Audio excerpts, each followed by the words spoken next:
Otep à tous, bien-aimés frères et sœurs. Je vous ai dit que la RDC vient de faire un remaniement, notamment au sein de son armée. Ah oui, Monsieur Tshisekedi a bougé tout le monde. En tout cas, toute la tête du commandement militaire sur le front de l'Est de la RDC, notamment dans le Nord Kivu, a été décapitée. Et on les a tous balayés pour remplacer de nouvelles personnes.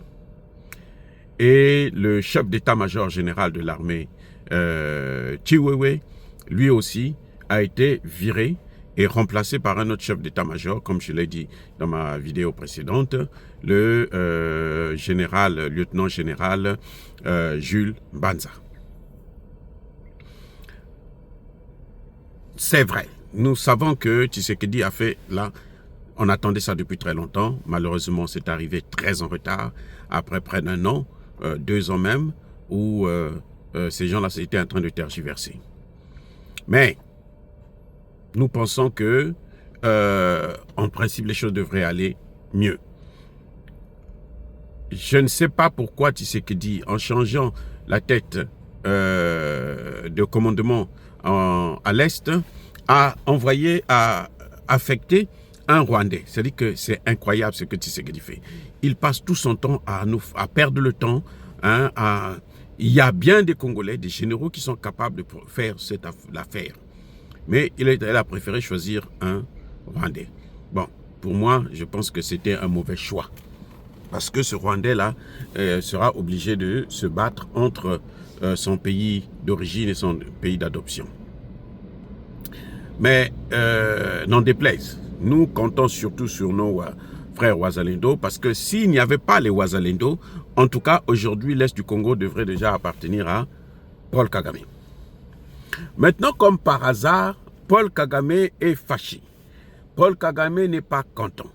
Le génocidaire des Grands Lacs, le criminel des 1000 collines, trouve que Tshisekedi ne devrait pas remanier son armée, ne devrait pas changer la tête des militaires, parce que il est habitué avec ceux qui, chaque fois qu'il est en difficulté, ces militaires-là viennent au secours de lui. Ces militaires viennent à son secours.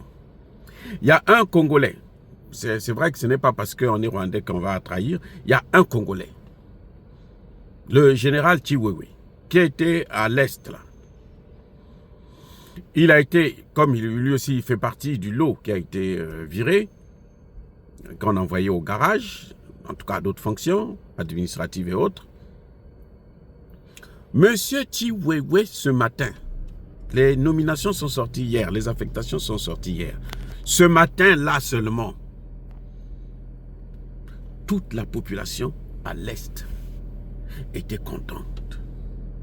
Les gens étaient tellement contents que ce sont les gens qui ont chassé Chiwewe. Vous savez, vous pouvez manipuler les gens, mais vous ne pouvez pas manipuler toute une population éternellement. Vous pouvez manipuler un homme, 2 hommes, 3 hommes, un président, un dirigeant, un.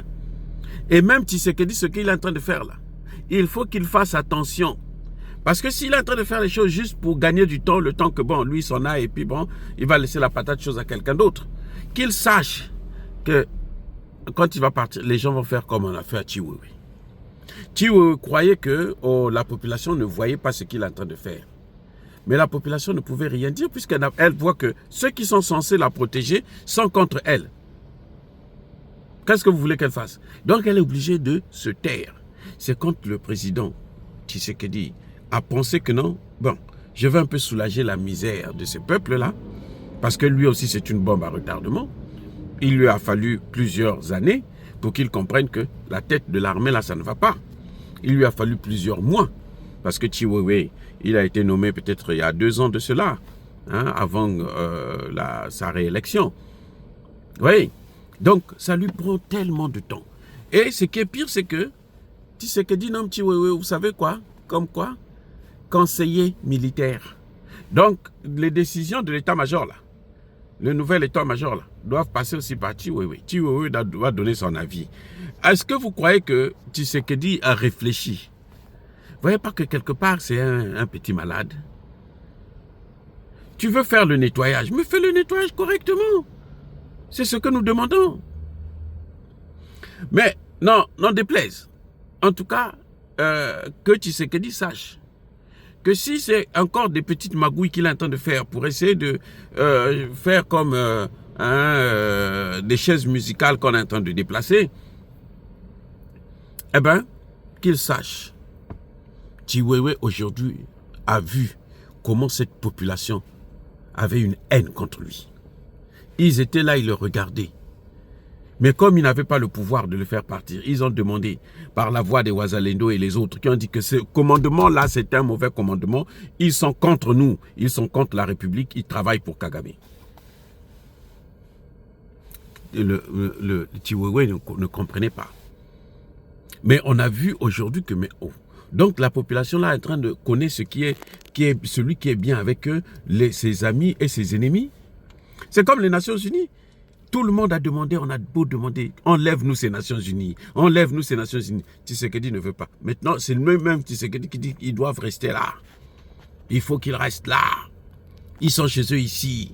Il faut qu'ils continuent à nous détruire. Il faut qu'ils continuent à tuer nos enfants. Moi, je suis content avec ça. Mais le jour que cette population va reprendre son pouvoir, c'est là que vous allez se dire, oh, Mobutu ne savait pas qu'il était haï. Et pourtant, Kagame, comment on l'appelle, Kabila venait avec Kagame dans ses valises. Donc tout le monde savait que, mais on est en train d'amener le génocide chez nous. Mais les gens se sont dit, ouf, qu'il s'en aille. C'est comme on a vu au Gabon. Vous croyez que la population est contente du travail de Olingi Nguema? Non. Ces gens-là, leur problème, là, c'était d'abord que Bongo s'en aille. Bongo est parti, maintenant on va voir. Lui, Olingi Nguema, on attend, son tour viendra. On va lui dire que non, on en a marre de toi. Maintenant, nous voyons que Kagame, chez lui là-bas, il évoque le fait que Tshisekedi a fait le remaniement parce que Tshisekedi veut nous attaquer. Mais attendez. Mais d'ailleurs, même si Tshisekedi attaque le Rwanda, où est le problème là? Moi, je ne vois pas un problème que le Congo attaque le Rwanda. Hein. En principe, d'ailleurs, c'est ce qu'il faut faire pour arrêter cette guerre définitivement. Il faut l'amener au Rwanda. Si on amène ça sur le sol rwandais, quand les Rwandais aussi vont voir que, oh, mais on est en train de venir leur tuer leur population là, vous allez voir qu'ils vont se révolter contre leur président et il va arrêter de soutenir les Occidentaux pour balkaniser le Congo. C'est parce que Tshisekedi, bon, c'est comme une petite mule, un mouton. Quand tu tapes, il continue à mener la tête, tu tapes, ainsi de suite. Et quand il a une petite folie, alors il fait il bouge un peu, mais sinon, c'est pas quelqu'un de fiable. Au nom de quoi Kagame peut se trouver contester. Kagame n'est pas content qu'on change la constitution. Kagame n'est pas content que Tshisekedi remanie son armée. Kagame n'est pas content que Tshisekedi... Où est son problème? Soyons sérieux. Pourquoi le Centrafrique ne se plaint pas? Pourquoi le Congo-Brazzaville ne se plaint pas? Pourquoi le Soudan ne se plaint pas? Pourquoi c'est seulement Kagame qui trouve que non. Il n'a pas le droit de faire ça.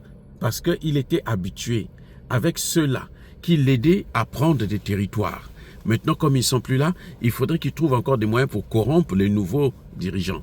Mais qu'ils sachent